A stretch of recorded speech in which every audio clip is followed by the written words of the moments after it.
Hi, I'm Holly from Flow Movement Therapy, where I help enable you to be able to get your body back and out of pain by teaching you to move better. And today we're going to talk about why I don't recommend stretching your hip flexors. First of all, we want to take a little bit of a dog leg and look at some anatomy before we get into the exercises. So first off, we want to talk about what your hip flexors are. Your hip flexors are muscles that are deep inside your abdomen that run from the center of your lower back all the way down to your hips. And they do a bunch of things, not just flexing your hips. One of those things is flexing it, of course, so you can see that your hip flexors are attached from the back to the front. So they're attached from your spine all the way forwards to your hips. So anything that's attached from the back to the front, when you pull on that, that is going to flex things, so that's working in your front to back direction. So that's one thing, that's how it got its name. It flexes the hip, but it does some other things as well. So if you look again at the anatomy, you can see that from the outside to the inside, it is attached from the outside on the hip to the inside on the spine. So any muscle that is attached from the outside to the inside also has a job of pulling things from away from the center towards the center. So your hip flexor is also responsible for bringing your hip towards your spine. And that's going to be really useful information in helping us unravel what's going on in your hip flexor. The last thing we want to notice is that your hip flexor is S-shaped. So if it is a barbershop shaped muscle, then what do we know about barbershop pulls? They're twisty, rotatey things, aren't they? So we also note that your hip flexor is attached to your body in a way that it rotates things. So it's going to be having a job with rotating of the hip and rotating of your lower back. So now that we know those three things about your hip flexors, we want to be able to give back those three things to your hip flexors as exercises to help you get out of the pain that you're in. So you can see that not just stretching your hip flexors might be a good thing to do, but also teaching it how to move in all three planes of directions. So that's what we're going to do today. So now that we've talked about where your hip flexors are and what they do, we want to decide what we want to do next. So we want to teach the hip flexors the movements that are missing from them so that they know what they're supposed to do. Now most of us, we get tight hip flexors and we decide to stretch them or foam roll them or do a bunch of things. But what we want to do is we want to stop doing the things that don't feel good for our body, and we want to give them back the movements and the feedback that they need so your hip flexors know what they're supposed to do. And what they're supposed to do is quite a complex number of movements. They move in 3 dimensions, like I said in our anatomy lesson. So we want to be able to put back each of those 3-dimensional movements with teaching your bones what to do, the bones that the hip flexors are attached to. So we're going to work on that today. If you like my content, you like what I talk about, please like my videos so that I know to make more of what you guys like.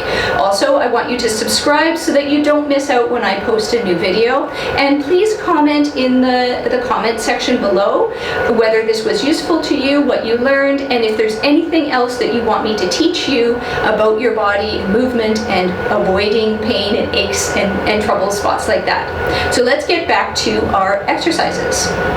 The first thing we want to do is work on those movements of the forward and back of your pelvis, because like we said in our anatomy lesson, the hip flexor works on being pulled when the hip is moving and your spine is moving against it. So taking those away from each other in the front to back direction.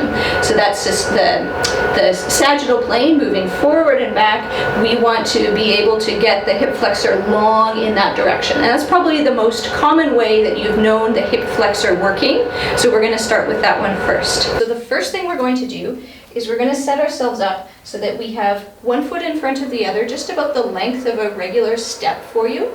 And we're going to put our weight towards our front leg, but we want to keep the back leg straight. And what we're going to do is take the bones apart from one another. So the bone where it's attached at the bottom, we're going to keep that behind. The bones up here in the spine where it's attached, we're going to take those away. So we're going to reach our arms overhead to increase the curve in our lower back as we keep that leg behind us. So this would be a familiar stretch, probably along here for your hip flexor. And by taking those bones away from one another, it teaches the hip flexor to stretch along the entire length of that muscle. So that's our first movement to activate what's going on in our hip flexor. Our second one is going to be that side-to-side motion. So we want to be able to take the outside of your hip flexor on the femur and onto your lower back and take those away from one another. So the way we're going to do that is by tilting your pelvis and curving your lower back as a result, and then the movement going from straight up and down to inside like this, that's going to pull on the hip flexor. So as your leg does this, you get length on the outside of your hip flexor, and as your torso bends to the side, you're also getting length on your hip flexor. So here we're going to do our side-to-side motions with our pelvis.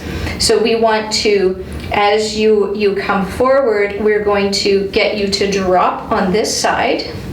That's going to increase the curve and pull on the hip flexor. And then as your knee bends and this side goes up, it's going to pull. So it's pulling side to side like this on your hip flexor. If you're having trouble with that side to side motion in your pelvis, you can reach the back leg up, the arm of the back leg up to get length on this side to help you drop on this side. Or we can do a curtsy type of motion to get that side-to-side motion in your pelvis and getting that curve happening in your lower back and that angle going on in your femur. So that's our side-to-side motion.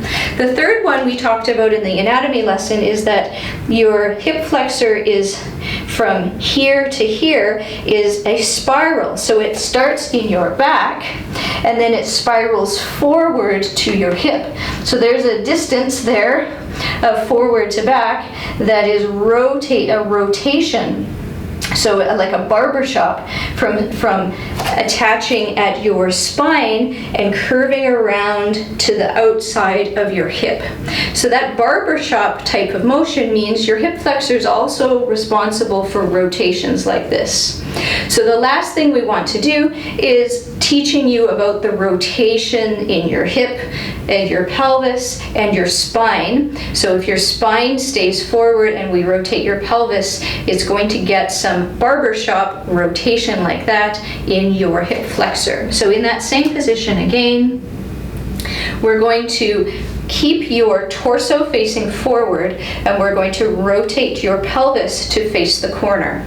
And so what that's going to do is it's going to be rotating the hip flexor from the spine down to the hip. So we want to keep your chest facing forward as you rotate your pelvis, and that's going to give feedback to your hip flexor about its job in that rotational plane of being able to decelerate these motions and be able to get everything back moving as it's supposed to. Give that hip flexor information in 3D. So if we want to build all three of those together, and it can take some time for you to be able to master all of that together, this is what it's going to look like. I'm going to bring my body weight forward. The first thing I want to do is that tilting, that extending my spine as my knee bends. So that's our first piece. The second piece is the side-to-side motion. So as I come forward, I'm going to let my pelvis drop down on that side to get that side-to-side stretch in your hip flexor. And the last piece will be rotating my pelvis while my chest faces forward. So often one of those three things will fall apart as you're practicing, but we want to build those together so that we're able to do all three at the same time. So your hip flexor gets information motion forward and back, side to side, and rotating. And that will alleviate those issues you're having with your hip flexor because we've given them their marching orders, shown them what to do again. So if you liked my exercises, like I said, like, subscribe, and comment. I also have a new program called Happy Hips that's going to get you all of the movements, the mobility, the drills to move better, to be able to alleviate all those aches and pains and frustrations in your hips. So you can find that in my description bar below. That's an online self-guided course for happy hips. Thanks for watching all the way to the end. That means you guys like this video. So if that's true, hit the like button so that I know to make more of it in the future. And if you want to never miss out on what I put up on my channel, hit the subscribe button and I'll keep making content for you.